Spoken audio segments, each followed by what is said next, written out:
नमस्कार दोस्तों, स्वागत है आपका वाईफाई जीएस एग्जाम में। इस डिस्कशन में हम 1 से लेकर 5 नवंबर तक के सभी करंट अफेयर को कवर करेंगे और ये हमारी रिवीजन करंट अफेयर की क्लास है। लेकिन उससे पहले आप ये देख लीजिए, हमारे चैनल पर सभी राज्यों की पूरी जानकारी, जैसे वहाँ के सीएम, गवर्नर, चीफ जस्टिस, जिले कितने हैं, सीटें कितनी हैं, लोकसभा, राज्यसभा, विधानसभा की, इन सभी को माइंड मैप के जरिए इस तरीके से कवर किया गया है। और इसकी ये फर्स्ट वीडियो है और ये नीचे वाली सेकंड वीडियो है। इन दोनों वीडियो का लिंक डिस्क्रिप्शन बॉक्स में नीचे मिल जाएगा। और हमारी जो मैथ की सीरीज चल रही है, इसमें हम सबसे पहले परसेंटेज टॉपिक को कवर कर रहे हैं और इसकी 3 क्लास अभी तक अपलोड हो गई हैं और इन सभी वीडियो का लिंक डिस्क्रिप्शन बॉक्स में आपको नीचे मिल जाएगा। उस लिंक पर जाकर आप इन सभी वीडियो को कवर कर लीजिए। तो चलो अब करंट अफेयर को स्टार्ट करते हैं। सबसे पहला क्वेश्चन, पब्लिक अफेयर्स इंडेक्स 2020 में सीट्स पर कौन रहा है? देखो, ये जो पब्लिक अफेयर्स इंडेक्स है 2020, इसको अभी रिसेंटली जारी किया गया है। किसके द्वारा? पब्लिक अफेयर सेंटर के द्वारा। और ये पब्लिक अफेयर सेंटर ये क्या है? ये नॉन प्रॉफिट ऑर्गेनाइजेशन है। इसे सबसे पहले इस इंडेक्स को 2016 में जारी किया गया था और इस बार 2020 में इसका ये 5th एडिशन है, याद रखेगा। अब इसे जो जारी किया जाता है ये गवर्नेंस के आधार पर दिया जाता है। गवर्नेंस की जो परफॉर्मेंस है उसके आधार पर इसे जारी किया जाता है। इसको 3 कैटेगरी में जारी किया गया है, मतलब इसमें 3 कैटेगरी में रैंकिंग दी गई है।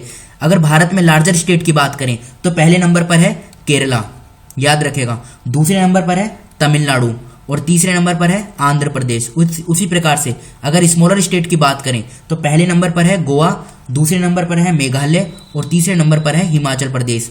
अब केंद्र शासित प्रदेश की बात करें यूटी की, तो पहले नंबर पर है चंडीगढ़, दूसरे नंबर पर है पौंडीचेरी और तीसरे नंबर पर है लक्षद्वीप। अब इसमें जो रैंकिंग दी गई है इसको भी दिया गया है। ये जो गवर्नेंस परफॉर्मेंस है इसको भी किसके आधार पर दी गई है? 3 पिलर के आधार पर दी गई है। और ये जो 3 पिलर हैं, ये 3 पिलर कौन कौन से हैं? पहला है इक्विटी, दूसरा है ग्रोथ और तीसरा है सस्टेनेबिलिटी, याद रखेगा। फिर से बोलता हूं, पहला है इक्विटी, दूसरा है ग्रोथ और तीसरा है सस्टेनेबिलिटी। अब इसमें जो पहले नंबर प्राप्त हुआ है, पहले नंबर पे जो इसमें रहा है, कौन सा राज्य रहा है? ये रहा है केरला, याद रखेगा। ओवरऑल पूरी रैंकिंग में केरला पहले स्थान पर रहा है। तो इस क्वेश्चन का सही आंसर हो जाएगा ए, केरला। पब्लिक अफेयर इंडेक्स, जिसे रिसेंटली 2020 में पब्लिक अफेयर सेंटर के द्वारा पब्लिश किया गया है, इसमें केरला को पहला स्थान प्राप्त हुआ है। अब ये बताइए, साइलेंट वैली नेशनल पार्क कहां पर स्थित है? ये एग्जाम में पूछा जाता है। साइलेंट वैली नेशनल पार्क ये केरला में स्थित है। अब चलते हैं अगले क्वेश्चन की तरफ। बांग्लादेश का सर्वोच्च राष्ट्रीय पुरस्कार नाम क्या है? स्वाधीनता पुरस्कार 2020 कितने प्रतिष्ठित व्यक्तियों और एक शैक्षिक संस्थान को प्रदान किया गया है? देखो, ये अवार्ड इसलिए इंपॉर्टेंट है, जैसे भारत का भारत रत्न होता है, उसी प्रकार से बांग्लादेश का ये हाईएस्ट अवार्ड है। और बांग्लादेश इंडिया से लगता हुआ देश है, तो इसलिए ये इंपॉर्टेंट हो जाता है, क्योंकि भारत के आसपास के जो देश हैं उनके हाईएस्ट अवार्ड आपको पता होना बहुत जरूरी है। तो इसका क्वेश्चन हो जाएगा, इस क्वेश्चन का आंसर हो जाएगा सी, 8th। ये दिया जाएगा 8 प्रतिष्ठित व्यक्तियों और एक शैक्षिक संस्थान को प्रदान किया गया है। अब इस अवार्ड में क्या होगा? इस अवार्ड में 5 लाख की टका दी जाएगी। टका क्या होती है? टका जो है ये बांग्लादेश की क्या है? बांग्लादेश की करेंसी है, याद रखेगा, इंपॉर्टेंट है। और इसके साथ ही एक गोल्ड मेडल और एक सर्टिफिकेट भी दिया जाएगा, ये इंपॉर्टेंट है। अब बात करते हैं बांग्लादेश की। ये बांग्लादेश की लोकेशन है। इधर ये पश्चिम बंगाल है, ऊपर सिक्किम है, इधर आसाम, ये मेघालय, त्रिपुरा, मिजोरम।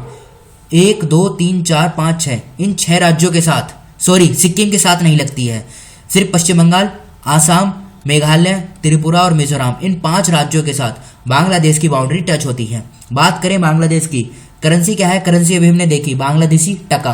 कैपिटल क्या है? कैपिटल है इसकी ढाका। इसके प्रधानमंत्री की बात करें तो प्रधानमंत्री है शेख हसीना।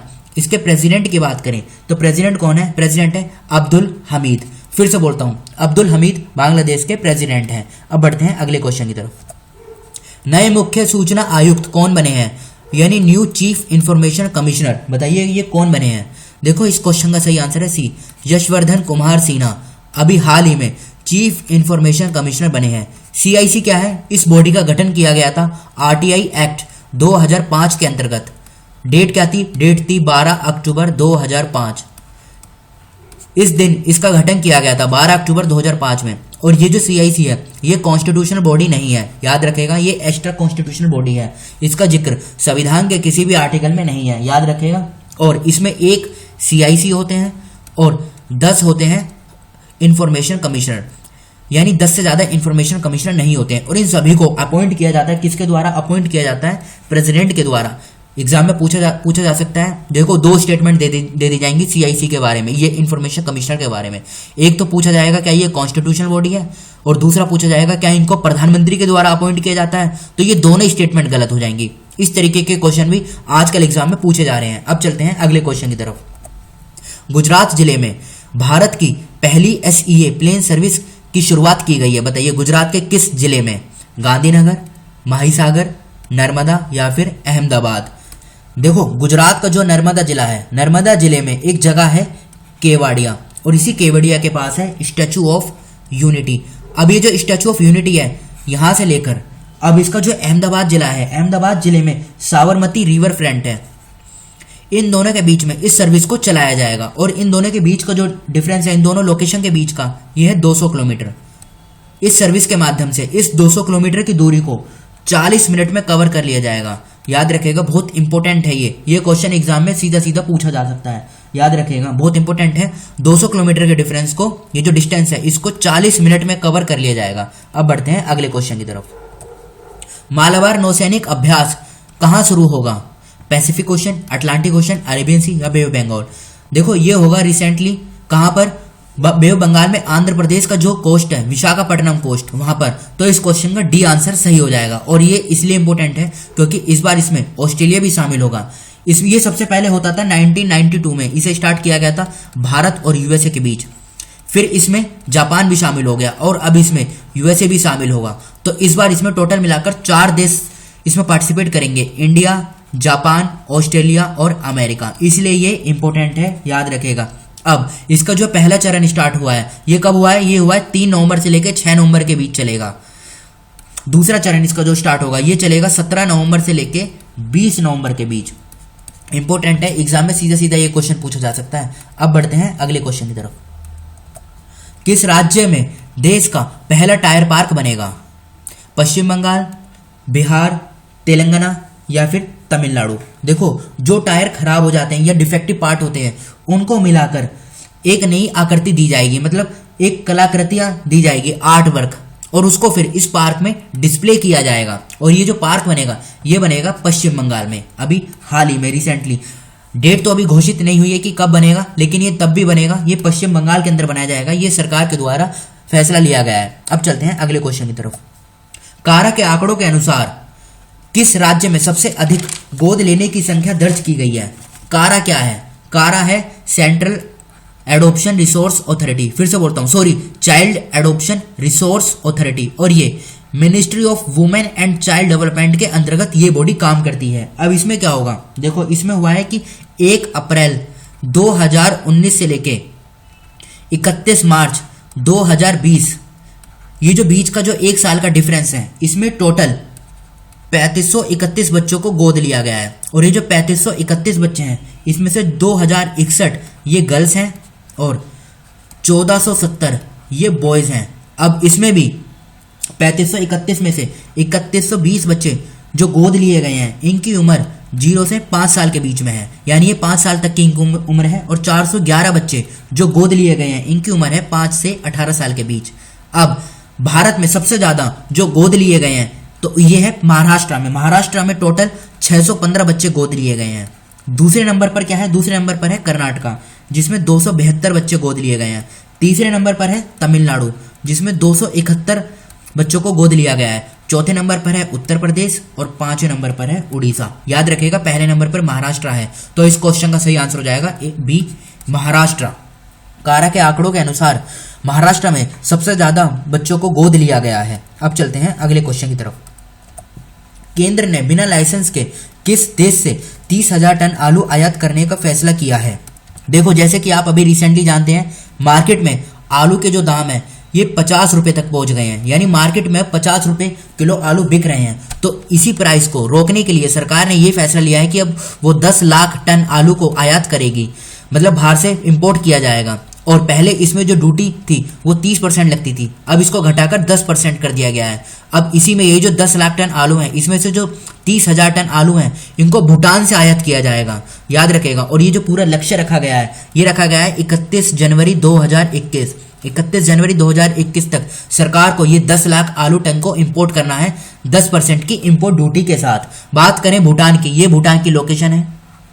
भूटान के साथ सिक्किम, पश्चिम बंगाल, आसाम और अरुणाचल प्रदेश, इन 4 राज्यों की सीमा भूटान के साथ लगती है। भूटान की कैपिटल की बात करें तो कैपिटल है इसकी थिम्पू। और यहाँ के जो प्रधानमंत्री हैं, प्रधानमंत्री कौन है? प्रधानमंत्री हैं लोते शेरिंग। लोते शेरिंग, स्पेलिंग बोल देता हूँ, LOTAY, और यहाँ पर टी साइलेंट है, SHERING। लोते शेरिंग भूटान के प्रधानमंत्री हैं। अब बढ़ते हैं अगले क्वेश्चन की तरफ। आम आदमी क्लिनिक को किस शहर में खोला जाएगा? देखो, आपने दिल्ली का जो मोहल्ला क्लिनिक है इसके बारे में सुना होगा। तो जिस प्रकार से ये काम करता है, इसी मॉडल पे ये आम आदमी क्लिनिक भी काम करेगा। इसको कहां पर खोला जाएगा? इसको खोला जाएगा कर्नाटका के बेंगलुरु में। तो डी इस क्वेश्चन का सही आंसर है। अब बढ़ते हैं अगले क्वेश्चन की तरफ।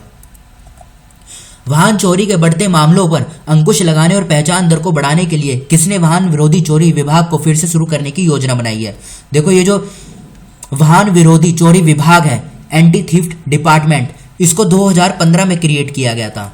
फिर 2019 में इसे समाप्त कर दिया गया। और अब दोबारा से जब केसेस बढ़ रहे हैं तो पुणे की जो पुलिस है, इन्होंने ये फैसला लिया है कि इसको दोबारा से शुरू किया जाए। तो इस क्वेश्चन का बी आंसर सही हो जाएगा, पुणे पुलिस। नेक्स्ट क्वेश्चन की तरफ चलते हैं। एक अनुसंधान के अनुसार प्लास्टिक कचरे के निर्माण में कौन सा देश सबसे आगे है? बताइए, पोलैंड, USA, कनाडा या फिर ऑस्ट्रेलिया? देखो, ये जो अभी रिपोर्ट आई है, इस रिपोर्ट के अनुसार USA इसमें सबसे आगे है। प्लास्टिक कचरे के निर्माण में USA सबसे आगे है। इसमें तो प्लास्टिक कचरे की बात हुई है। अगर बात करें हम ई वेस्ट की, ई वेस्ट क्या होता है? जैसे लैपटॉप, कंप्यूटर, मोबाइल फोन्स, ये सब इनका जो कूड़ा कबाड़ा होता है, इनको बोलते हैं ई वेस्ट। तो इसमें सबसे आगे कौन सा है? सबसे आगे है चाइना, याद रखेगा। ई वेस्ट में चाइना है और प्लास्टिक वेस्ट में कौन सा है? USA, America. बात करें अमेरिका की, अमेरिका की कैपिटल क्या है? कैपिटल है वॉशिंगटन DC। और वॉशिंगटन DC में IMF, वर्ल्ड बैंक और वहां की जो स्पेस एजेंसी है नासा, इन तीनों का हेडक्वार्टर वॉशिंगटन DC में ही स्थित है। करेंसी क्या है? करेंसी है US डॉलर। और अभी तो इसके जो प्रेसिडेंट हैं ये है डोनाल्ड ट्रंप। लेकिन जो इलेक्शन चल रहे हैं, अब देखो जब इसका रिजल्ट आएगा इलेक्शन का, तो देखते हैं कौन इसके प्रेसिडेंट बनते हैं USA के। तो इस क्वेश्चन से हमें इतनी जानकारी मिलती है। अब बढ़ते हैं अगले क्वेश्चन की तरफ। किस राज्य में पहली बार कर्मचारी राज्य बीमा ESI योजना शुरू की गई है?